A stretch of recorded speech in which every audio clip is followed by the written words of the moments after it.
السلام عليكم ورحمة الله وبركاته، ومرحبا بكم في قناتكم عالم فاطمة. هاد النهار هذا جمعونا الوالدين أنا وخوتي على واحد قصرية الرفيسة لذيذة بزاف.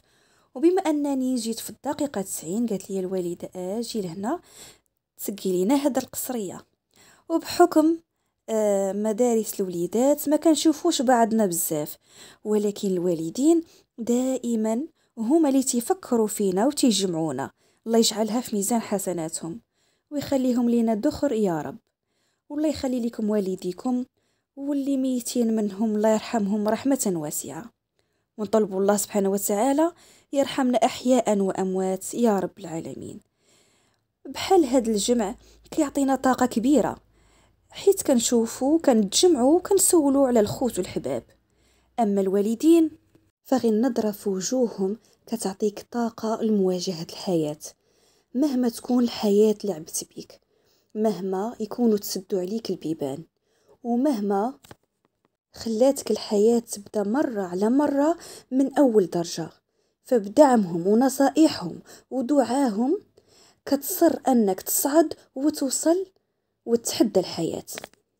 ودائما تيكونوا هما السند الحقيقي بلا زواق بلا نفاق. النصيحة تيعطيوها ليك من القلب، وما تيعطيوها ليك إلا عن تجربة. انت بلا ما تتحس في هاد الحالة كترتاح، وهما بلا ما تيحسوا كيتشغلوا بيك. هادو هما الوالدين، شمعة كتحترق باش تنور لنا طريقنا، وشغلهم الشاغل والدائم هو راحتنا. ومهما نعملوا تجاههم ما عمرنا ما غادي نرجعوا ولو جزء بسيط من انشغالهم، سهرهم، تعبهم علينا. لذا ما علينا إلا الدعاء لهم بطول العمر في طاعة الله والصحة والرحمة والمغفرة.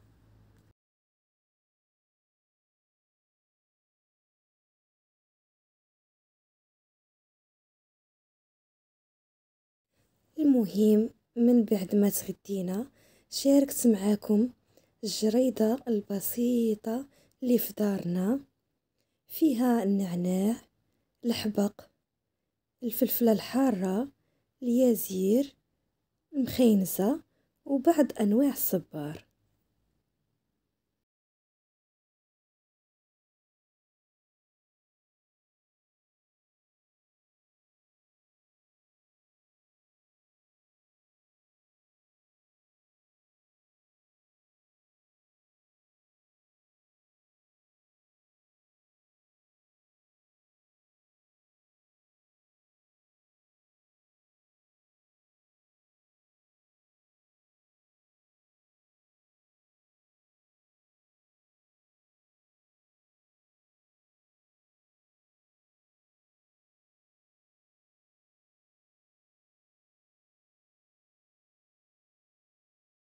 ودابا جا وقت كويس نتاع اتاي مع بعض الحلويات من صنع الوالدة واختي الصغرى.